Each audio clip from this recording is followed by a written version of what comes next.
জীবনে বেঁচে থাকতে গেলে মানুষের জীবিকার তাগিদে অনেক কিছুই করতে হয়।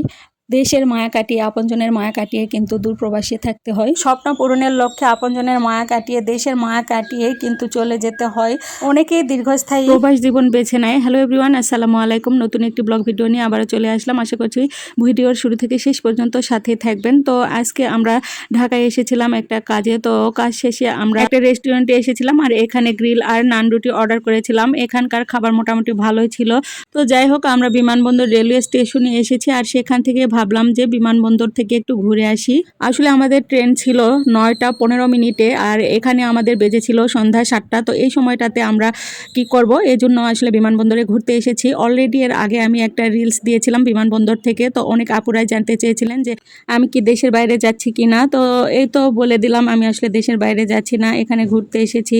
তো এখানে এসে যেটা দেখতে পেলাম যে অনেকেই কিন্তু তাদের আত্মীয় স্বজন পরিবার পরিজন ছেড়ে দেশের বাইরে চলে যাচ্ছে আর তাদের পরিবার পরিজনরা অনেকেই কিন্তু কান্নায় ভেঙে পড়ছে। আর এইগুলো দেখতে কিন্তু আমার অনেক খারাপ লাগছিল। আর মানুষের স্বপ্ন অনেক থাকে, তারা জীবনে অনেক বড় কিছু হওয়ার জন্য বা বিভিন্ন ধরনের কারণেই কিন্তু মানুষ প্রবাস জীবন বেছে নেয়। তো প্রিয়জনদের সাথে লাস্ট মুহূর্তটা থাকার জন্য কিন্তু অনেকেই এই বিমানবন্দরে তাদের সাথে এসেছেন। আর আপনজনরা যখন চলে যাচ্ছে দেশ ছেড়ে তখন তারা কিন্তু কান্নায় ভেঙে পড়ছে। আর আত্মীয় স্বজনদের এসব কান্না বিমোহিত দৃশ্য দেখে আমার কাছে অনেক খারাপ লাগছিল।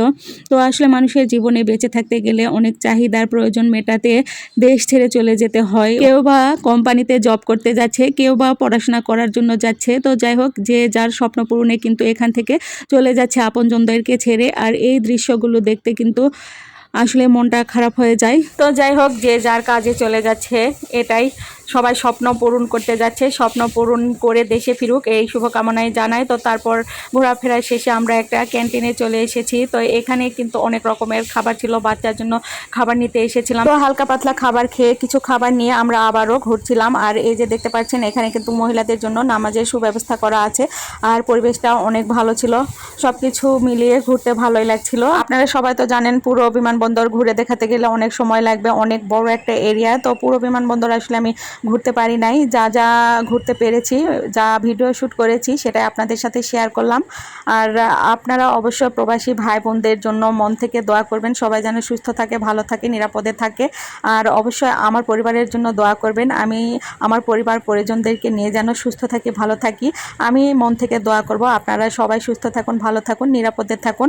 আর আজকে ভিডিওটি কেমন লেগেছে অবশ্যই কমেন্ট করে জানিয়ে দিবেন। আর ভিডিও ভালো লাগলে লাইক কমেন্ট করবেন। নতুন কোনো ভিডিও নিয়ে আবারও দেখা হবে আপনাদের সাথে। সে পর্যন্ত সবাই সুস্থ থাকবেন, ভালো থাকবেন। ফেসবুক পেজ থেকে দেখে থাকলে পেজটিকে ফলো করে দিবেন আর ইউটিউব চ্যানেল থেকে দেখে থাকলে চ্যানেলটিকে সাবস্ক্রাইব করে দিবেন। সবার সুস্থতা কামনা করে আজকের মতো এখানেই রাখছি। সবাই ভালো থাকবেন। আল্লাহ হাফেজ।